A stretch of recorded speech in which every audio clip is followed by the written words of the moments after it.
was the only one in our family. My mom and sister and brothers went occasionally with me, but really it was just me going to church.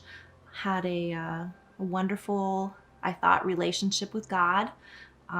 Loved the idea that there was this father out there who would protect me and keep me safe and not harm me or the people that I loved. And um, I was a good person, and I prayed, and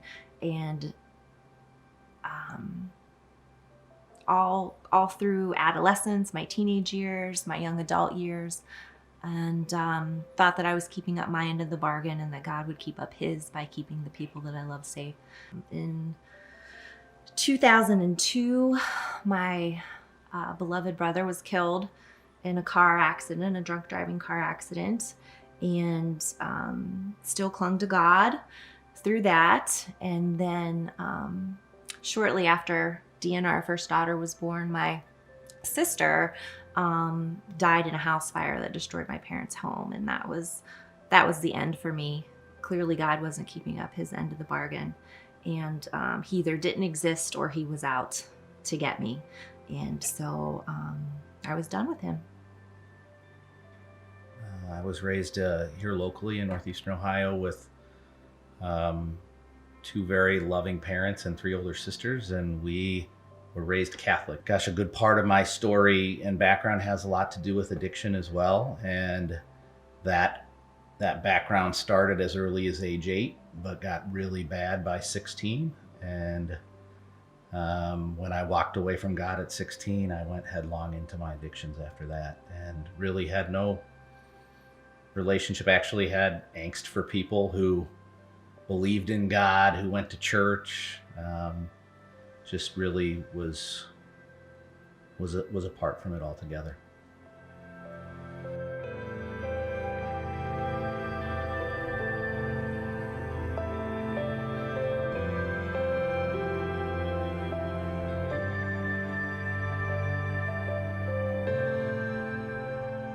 Well, Beth had discovered this entire fake life, for that much of what she thought was true was not true about our relationship or the man that she had married. Yeah.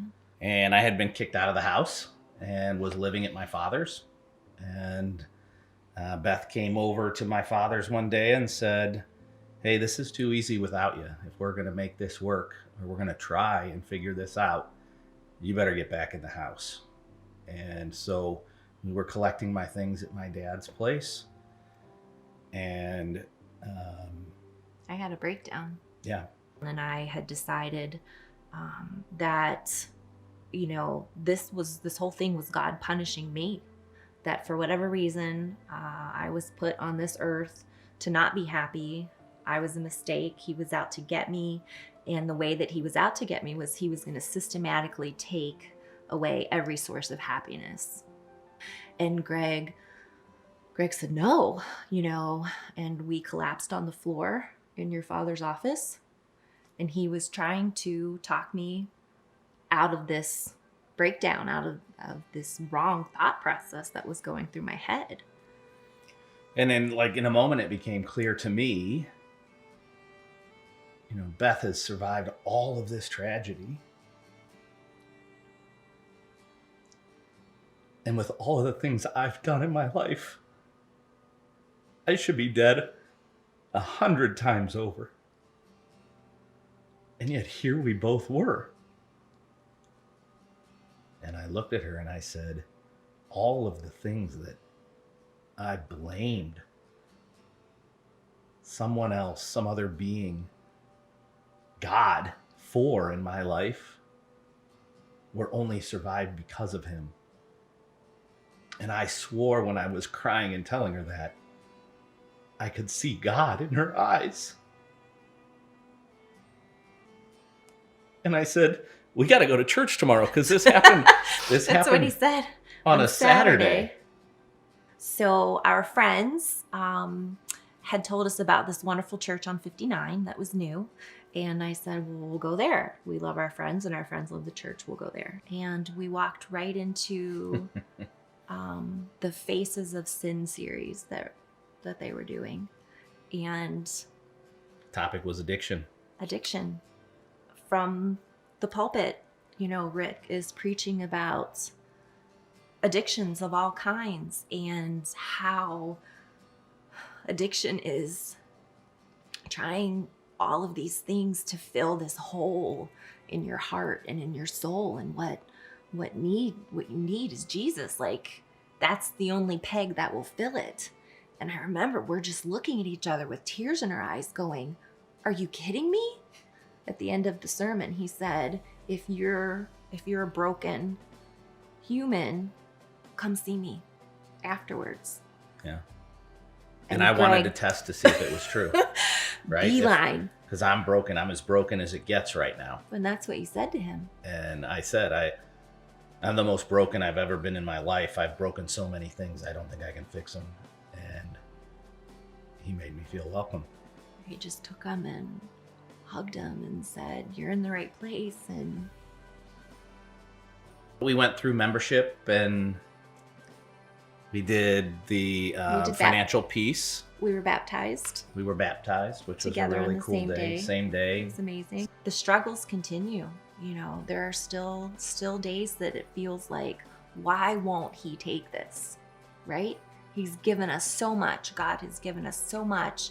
And we love him, and we're going to church, and we've professed our faith in Jesus. And, why is it still so hard? This trip with God is without addiction. I can't numb it. I can't walk away from it. I'm living it, feeling it, watching my children feel it, watching my wife feel it, and it is hard. And it's wonderful. there's hope, right? Yeah. This story, this life, isn't about me. It's about God. It's about the glory of God. Yeah. It's about his story. So if I can just look at the day and the night and the moments and try and live in those moments rather than worrying about the future or regretting the past, and live in that moment, that's when I'm close to him. And when I'm close to him, it's easy to see that this life isn't about me. And this story isn't about me. And Jesus is enough, because that's what it's all about. It's about him. We're the Robs. And this is our redemption story.